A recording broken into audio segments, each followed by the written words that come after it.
We're going to go north now to Canada, because we've been talking about them quite a lot recently. And of course, more story broke this morning. So whenever, and Marcus, this is where we're going to talk about Star Wars a little bit. I know you are happy about that. Whenever I hear of any country invoking emergency powers, I always think of the scene from Attack of the Clones in Star Wars. It's a Star Wars movie, for those of you who've never seen it, where Chancellor Palpatine, the head of the Galactic Senate, stay with me, is given emergency powers to deal with the separatist movements. Basically, it's a civil war going on. Now, I know you're asking yourself, why am I talking about a fictional governing body in a fictional universe? In the not-so-fictional country of Canada, there has been a group of truckers who have basically invaded Ottawa to protest the vaccine mandates that the Canadian government is trying to force into their arms.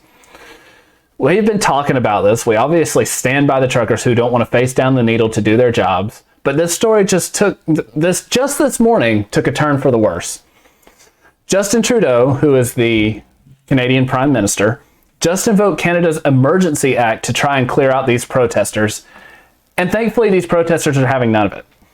David Paisley, this is from the Daily Wire, David Paisley says he has been protesting for weeks now, and as a street captain, helps organize protesters and direct those who wish to support the cause with funds, goods, or services. Paisley told the Daily Wire that Trudeau's announcement, which made headlines across major news organizations in the US and Canada, went off barely noticed by the protesters on the ground. No one really cares about any new announcement. I mean, the police have been breaking the law long before any emergency power. They were taking our fuel away. A Canadian judge actually says they can't steal the truckers' food or water or anything like that, or fuel. They were arresting people for purely having jerry cans or having empty tanks of fuel, he said. They've already been doing these emergency powers, and all it does is make people dig their heels in more, Parsley added. Here's the important one. The irony, and this is what I originally thought watching this, the irony is that these very powers and threats are why we are here. So first off, good on them. Big government is a bad design at its core. It's wasteful, oppressive by its very nature, and as it gets bigger and bigger, it swallows its citizens under its weight more and more. Now, which is why what a power-hungry prime minister with a communist for a dad, oh, sorry, shouldn't be saying that, another prime minister for a dad, we definitely hear, Marcus, you're on, we definitely hear do not want to feed into the conspiracy theory that Fidel Castro is Justin Trudeau's dad. We definitely do not want to do that, even though his mom was a swinger and in Cuba 8.5 months before Trudeau was born, and they look exactly alike. But we do not want to press that. We do not want to put that conspiracy theory out there.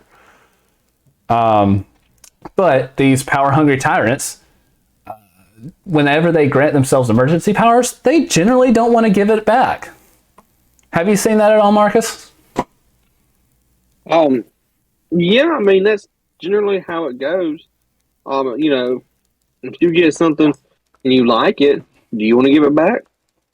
I mean, it's like if at work they give you a new truck and they say, hey, this is going to be your new truck for while your old truck's in the shop, because your old truck had a transmission go out or something. I mean, this is nothing similar by any means, but you ride that new truck for a couple of weeks and you don't want to give it back.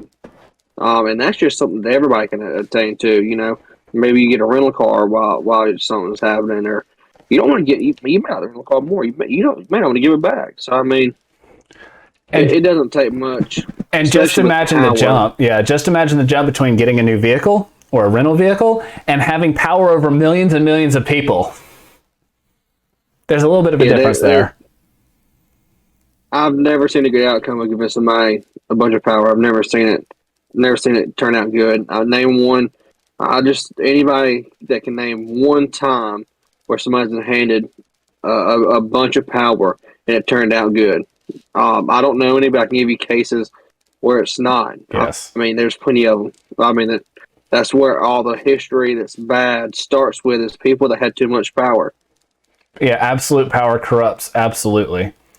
At least for humans. So Trudeau announced in a press conference Monday afternoon that he was authorizing the federal government's use of the Emergencies Act, a law passed in the late 1980s to take the place of the War Measures Act. The act strengthens Canadians' law enforcement. But actually, it's funny because that was only used once in a peacetime, the War Measures Act, and it was Trudeau's father, his actual prime minister before him father, who used that. So, like, father and son. Because he's definitely not Fidel Castro's son. The act strengthens Canadians' law enforcement abilities to find and imprison violators, ensures the operation of essential services such as towing rigs. Trudeau said during this press conference it also empowers banks and financial institutions to freeze the accounts of any person or business suspected of being involved with an illegal blockade. That's a scary amount of power for an executive branch of a government to wield. And this is all at Trudeau's behest, of course, because why not at least, instead of actually going out and meeting with the leaders of these protests and seeing if you could come to some sort of peaceful negotiation, no, he'd rather nuke them, which is what he's trying to do here. But why all this in Canada worries me is even though there are very fundamental differences between Canada and America in the way that our government's set up, the way our charters, or their charter and our constitution are set up, there's very fundamental differences. But a lot is the same. A lot is the same. And I don't want to see this kind of stuff start to happen in America. And that includes the last step, which is if they refuse to give power back. So in the same Star Wars scene I started with, Chancellor Palpatine promises that he will lay down those powers when the crisis has abated. Now look, I get that he's basically evil incarnate in that universe. He's also a power-mad tyrant, not unlike other people in the world. And yes, this has been a very peaceful protest. They just have parked their trucks all throughout Ottawa and are blaring their horns a lot because they don't want to have to do a vaccine mandate to keep working. They don't have the Supreme Court to back them up like we did here in America.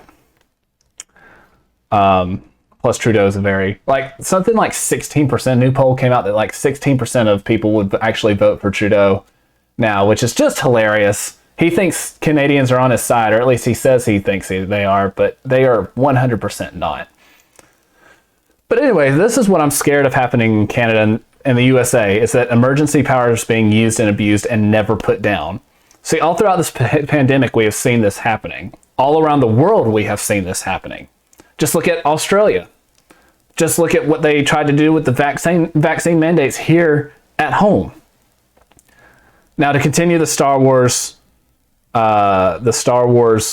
theme of this segment, there's another scene where Palpatine tells Anakin that all people with power are afraid to lose it. And he is spot on. Am I right, Marcus? Mm-hmm. So, it's why people like Anthony Fauci cannot let this pandemic die.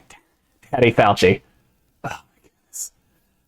It's why the Biden administration had to try to force the mandate down our throats by citing health crisis. It's why the truckers can't back down, because if they do, Canada's government knows that all they need to do to force down whatever emergency powers they need is by drumming up some sort of emergency. And those can be very easy to have appear magically.